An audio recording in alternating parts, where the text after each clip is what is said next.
Well, hi everyone. Welcome to the Gospel of Luke online. This is the summer session in 2014, an 8-week session, and I'm so excited that you made the choice to take this class. I think it's going to be meaningful. I think it's going to be productive, and my prayer is that you fall in love with Christ Jesus more because of engaging him as a historical person and engaging him through the lens of the Gospel of Luke. You already got to know me a bit through my intro video. My name's Josh Rice.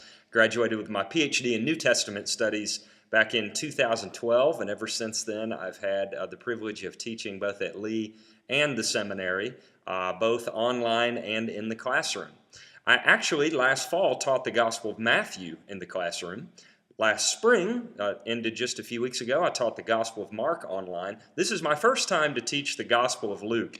So plodding through the Synoptic Gospels has really been a blast, and I'm excited to cap that journey off with what, ever since I was a teenager, has been my favorite Gospel, and that is the Gospel of Luke.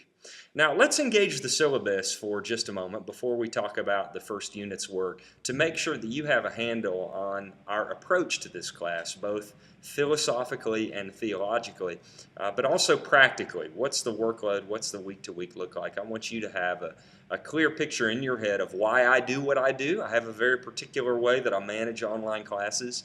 I think it's been successful for most students, and my goal is for you to succeed in the class, but it is really specific, so I want you to be clear on that philosophy just to give you some peace of mind. Let's talk about the philosophy of the class first, principally through the lens of the three textbooks, because I'm doing something with the Gospel of Luke that I've never done in a gospel study before, and I want you to be aware of what that is. I am introducing a hybrid class in which, yes, we're going to be talking about Luke all the time, of course. It is a class on Luke. But we're also going to be using Luke as a lens to enter a bigger conversation about what we might call the historical Jesus. And that's why we have three textbooks instead of one. Let me explain to you what I mean. First textbook is Joel Green's Commentary on the Gospel of Luke. Obviously, this is the source that is the most Luke-specific. It is the source that's going to be our companion as we read through the Gospel of Luke week by week. Joel Green's study is, for the most part, a literary study of the Gospel of Luke. We did this in Mark last semester, for those of you who are with me. A literary study means that the primary information we're going to use to understand this gospel is exactly what Luke gives us. So we're not going to see the text as a window into history or behind which there is illuminating information. Instead, we have the text, we have the vocabulary of the text, and we just study that to get the meaning of the text. And I think that's very important. I think we should teach our people to do that. At the end of the day, I think that is the most fruitful way to read a gospel. However, here's what we as pastors are facing. These are questions that I answer in my congregation, so I know this is very real. When our people, the people that we minister to or will minister to, go to the Barnes & Noble or watch documentaries about Jesus on TV, they encounter authors like this. This is Bart Airman. He is a best-selling author, and this is his new book, How Jesus Became God, the Exaltation of a Jewish Preacher from Galilee. You may have seen some of his other titles in the bookstore, such as Misquoting Jesus and all of these allegations about how the early church changed the text to suit their purposes. And what Airman does is basically he utilizes a particular kind of historical method to debunk the truth of the Gospels and to cast a very doubtful light on whether or not the gospel writers are trying to tell us the truth as they saw it, or in an even more nuanced way, perhaps they were using all kinds of language about Jesus and divinity that meant very different things then than they mean now.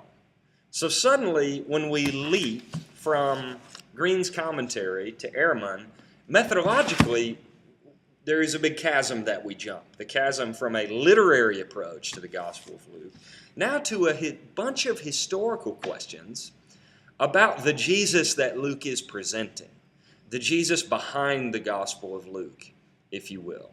So each week, we're going to not only be diving into the text of Luke as guided by Green, but we're also going to be diving in to a big historical Jesus conversation that is occurring in culture. Not only through reading a chapter of Airman, who is not a Christian, by the way, but as a corrective and to counterbalance Airman, I think in many ways, we're going to read a chapter from Richard Horsley's new book that pulls together really several decades of scholarship that are owed to Richard Horsley. Richard Horsley teaches in the Northeast, I believe, at Boston University, and he has a very different interpretation of the same data that Airman is looking at. And so I think taking a historical Jesus approach to the Gospel of Luke is going to be very fruitful. It's certainly going to be very new for me, and I know new for many of you, and I think it's going to create very, very robust discussion. So let's stay in conversation throughout the class to make sure our approach is working, because this is new for me. Okay, and I'm doing it not only to stimulate you, but to stimulate me. I want to stay fresh and try new things.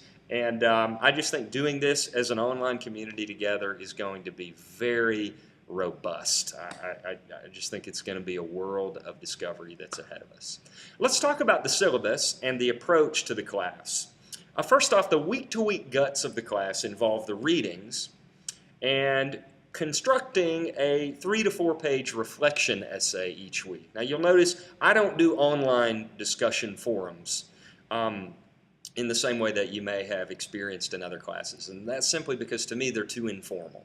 And I want you to have a sense that each week you're producing formal work that's going to be usable in the future. I hope what you're doing week to week, much of it will be useful in your paper and really forces your hand to engage these sources at a high level. I read all of your work, I read it in a timely fashion, I grade all of your work, so you're going to have a lot of personal attention from me. And requiring the reflection papers as opposed to just random online posts is a way that I engage with you personally and individually. So that's the purpose of that. Each week, your reflection paper will be due into the Dropbox Saturday night by midnight, which leaves 2 days at the end of each unit. And during those 2 days, here's what will happen. I will take 1 or 2 student essays, usually just one, and I will put that essay on a discussion board for your comments on your peers' work. So therefore, we will always be in conversation around the work that we're producing as a student group. And I found that that's just a really productive and dialogical kind of way to do these online classes. So I hope that makes sense. Also in the syllabus there, you'll see that the rest of the meat of the course is essentially the term paper that you will write, and we will be in conversation about the term paper along the way so that I can help you, if you need it, shape your direction. I've got some pretty specific guidelines about the paper in the syllabus. Please familiarize yourself with those. But I've also developed a document and a video on writing successful papers for biblical studies, and sometime in the next few weeks I'll introduce you to that and lead you along the process fairly intentionally. That's 40% of your grade. And then the last 20% differs based on whether you are taking the class for Greek credit. If you're a Greek student and you need Greek credit for the class, you will choose 2 chapters of the Gospel of Luke to prepare from.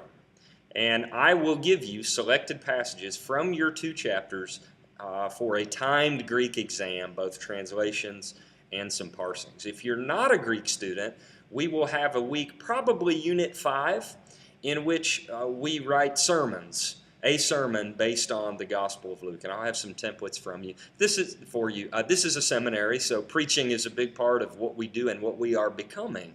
It's a craft that I'm very passionate about here in my local ministry context at Mount Perrin. And so what does it look like to preach Luke artfully and creatively, passionately? We're going to be diving into that. So if you are a Greek student, you don't have to do the sermon, of course. But if you're not a Greek student, a sermon will comprise 20% of your grade. A written manuscript sermon, not a sermon that you actually deliver. So I think that's pretty much it for the syllabus. For Unit 1, we're going to be jumping right into this weird dialogue that we're going to create between Airman and Horsley. We're also going to be engaging Joel Green's introduction to his commentary, which will introduce us to the broad theological themes of Luke. I'll have some questions for you to write about and write around in your reflection essay. All semester long, perfectly available to you. In fact, I'll probably be pinging each of you to set up an individual conversation either on phone or on video chat, just so we can get to know one another a little bit. My email is on the website. You can also email my church account. It's josh@mountperrin.com, mtperrin.com. My cell phone number is 404-665-7007. Looking forward to a great start this week. God bless.